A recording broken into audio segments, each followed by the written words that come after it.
네, 거리두기 3단계는 일상생활의 극단적인 제약으로 그야말로 극약 처방이기 때문에 정부의 고민이 깊어질 수밖에 없는데요. 사회 경제적 충격이 클 수밖에 없어 엄청난 후폭풍을 견뎌낼 수 있을지가 관건입니다. 이종구 기자의 보도입니다. 지난 1월 20일 국내 첫 확진자가 나온 이른바 코로나19 사태. 첫 번째 큰 위기는 대구에서 발생했습니다. 신천지 교회였습니다.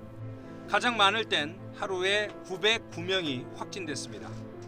이 즈음 처음으로 사회적 거리두기가 방역당국 브리핑에서 언급됐습니다. 또한 국민들께서 사회적 거리두기를 지킬 것을 당부하는 한편 3월 22일 한층 강화된 사회적 거리두기가 시작됐습니다. 2주간의 시행 뒤에도 확산세가 잡히지 않자 2주가 더 연장됐습니다. 정부는 현재와 같은 사회적 거리두기를 2주간 더 연장하기로 결정하였습니다. 어린이날에 낀 연휴가 끝난 5월 6일부터는 이른바 생활 속 거리두기로 전환됐습니다. 그때 신규 확진자는 2명에 불과했습니다. 하지만 곧바로 이태원에서 두 번째 큰 위기가 발생했습니다. 관련 환자가 100명을 넘기까지 엿새밖에 걸리지 않았고 누적 확진자는 270여 명을 기록했습니다. 이태원 클럽에서 시작한 집단 감염이 여러 다중시설을 거치며 연쇄적인 집단 감염으로 계속 확산되고 있습니다. 세 번째 큰 위기는 다시 서울에서 발생했습니다. 사랑제일교회와 광복절 광화문 집회가 진원지로 꼽힙니다. 이번에 방역당국이 느끼는 절박함과 위기감은 앞선 두 번과 다릅니다. 인구 밀집이 높은 수도권이 중심이고 60대 이상 고령층 환자의 비율이 30%를 넘었고 감염 경로를 알 수 없는 깜깜이 환자는 20%에 육박하고 사랑제일교회 서울 확진자의 양성률은 22% 정도로 서울 전체 양성률의 34배에 이르기 때문입니다. 정부가 사상 초유의 거리두기 3단계 시행을 검토하는 이유입니다. 3단계 적용에 대한 필요성을 매일매일 고민하면서 중대본 내에서 필요성과 시기, 방법 이런 거에 대해서는 계속 논의하면서 검토하도록 그렇게 하겠습니다.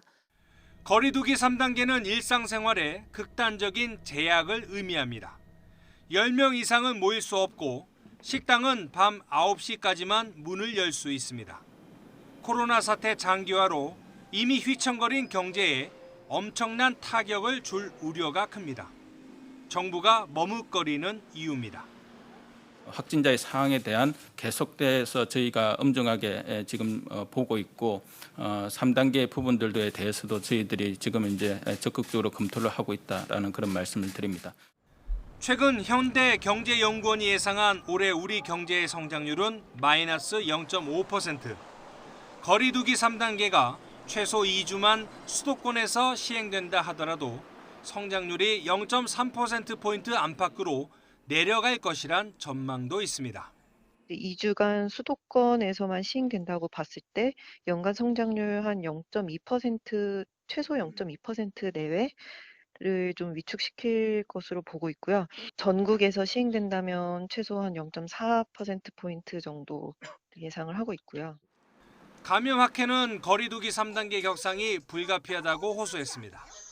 2단계로는 통제가 불가능한 데다 확진자 급증으로 병상 부족 현상이 발생해 조만간 의료 시스템이 붕괴할 수 있다는 겁니다. 그럼 환자들은 계속 생기고 중환자 생겨서 의료 시스템 붕괴되고 일파만파로 경제는 더 악화되는 이 악순환이 되는 건데 잠시 부작용이 있다 하더라도 코로나19를 강력하게 3단계 올려서 잡아서 환자를 줄이고 의료 시스템도 정상을 돌린 다음에 광복절 집회를 기준점으로 삼는다면 보통 2주로 꼽는 코로나19의 잠복기는 이번 주말에 끝납니다. 지금 시행 중인 거리두기 2단계의 기대 효과를 가늠해 볼 수 있는 시기이기도 합니다.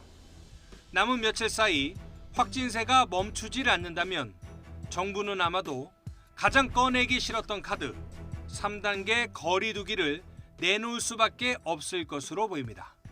YTN 이종구입니다.